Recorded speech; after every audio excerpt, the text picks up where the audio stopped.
What's up, guys? This is all the footage I have from when I was home for Thanksgiving. I just decided to put it all together in one video. Actually, this was all the same day. This is the day after Thanksgiving. Here you got my girlfriend doing squats, my buddy Rakan over there, and Marcus. One of my other friends, Raymond also came out, but he left a little earlier than the rest of us because we actually got there late. So shout out to Raymond. So this day was a lower A workout for me. I was squatting, going for a PR.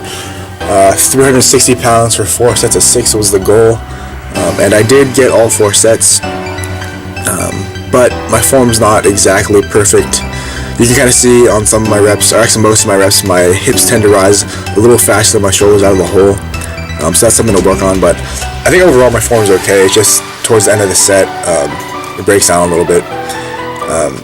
Other than that, if you take a look at, I think this angle especially, you can kind of see my right knee, so from this angle it would be the left. That knee kind of kicks inward a little bit out of the hole, and that only happens on one side, so that's something a little bit strange. I think part of the reason is just because my stance is so wide when I squat, in order to accommodate my femur length, but like I said, if you watch that knee, it kind of kicks in a little bit, which is no good, so I'm going to have to work on that. And the strange thing is that I don't actually feel that happening when I'm squatting. It feels pretty normal to me, but definitely have to work on that, make sure I don't get injured. Overall though, I'm pretty happy with where I'm at with my squat. That one was really bad. But if you guys remember my last workout footage when I posted my lower A workout, I was squatting 315 for 4 sets of 6 towards the end of September, and right now, like 2 months later, a little over 2 months later, I'm squatting 360 for the same number of sets, same number of reps. So right here, I think this is my 3rd set.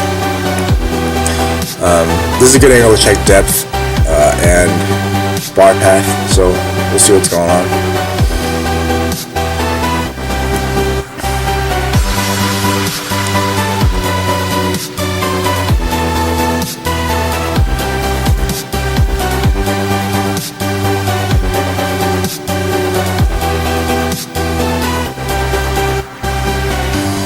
And looks pretty good on depth, and bar path is pretty solid actually. But like I said, you'll notice out of the hole occasionally my hips will rise first or faster than my shoulders, and that'll tend to push the bar path a little bit forward where it's supposed to be. So that's another thing to work on, but like I said, your form's never going to be perfect, especially when you're going for a PR. Last set right here. From this angle you should be able to see what I was talking about with my knee a little bit better. Like I said, my stance is pretty wide in order to accommodate how long my femurs are. But yeah, that leg needs to be kicked out a little bit more, that knee needs to be pushed out a little bit more. I need to keep it going out that way. Another thing, it actually might be my setup. I don't know if my feet are positioned correctly, like one foot might be further back or further forward than the other, and that might be what's causing that. But like I said, it's something I gotta figure out next time I squat. But yeah, that's that last set of 6. Pretty happy with that. Over here we got Rakan doing some overhead squats. He worked out with some CrossFitters a few weeks ago, so he was getting some ideas from them. He just wanted to try this out because he actually finished his workout before everybody else, and he was waiting on us. Over here we got front squats. I replaced hack squats with front squats when I came back to school, so it was like late September or early October, I guess. And for the longest time when I first started front squatting, I couldn't figure out the bar position because it just really hurt and felt really uncomfortable. But I think it's just like anything else, like back squats, when you first start, it hurts a little bit, and over time you get used to it. And just like back squats, when you front squat, you can kind of create a shelf. So the bar will be kind of jammed in between your upper chest and your front delts.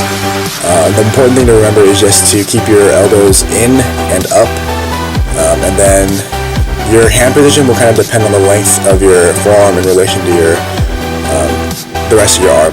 Because your forearms are really long, and you kind of see like me, my hands are out to the side a little bit.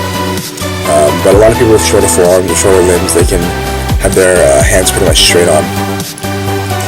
Here from the side you can see depth and form, bar path, all that.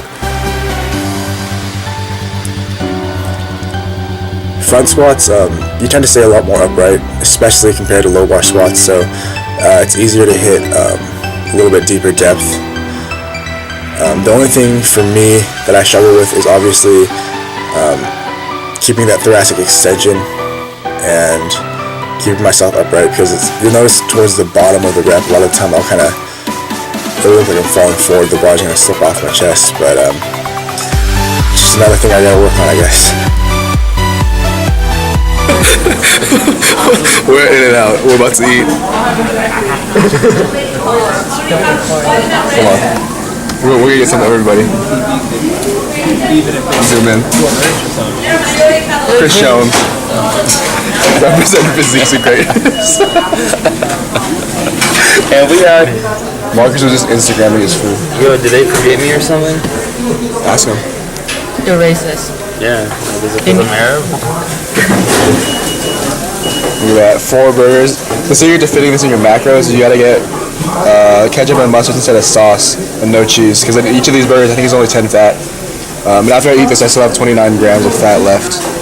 Like a ridiculous number of carbs. It's 2 tablespoons of oil. Yeah, we're kind of telling that story about the oil. I finished my macros with carbs and protein, and I had like 15 fat left.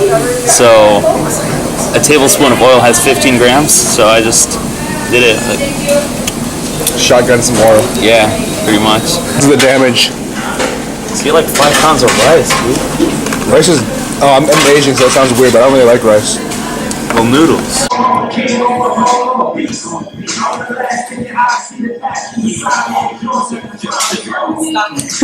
Said.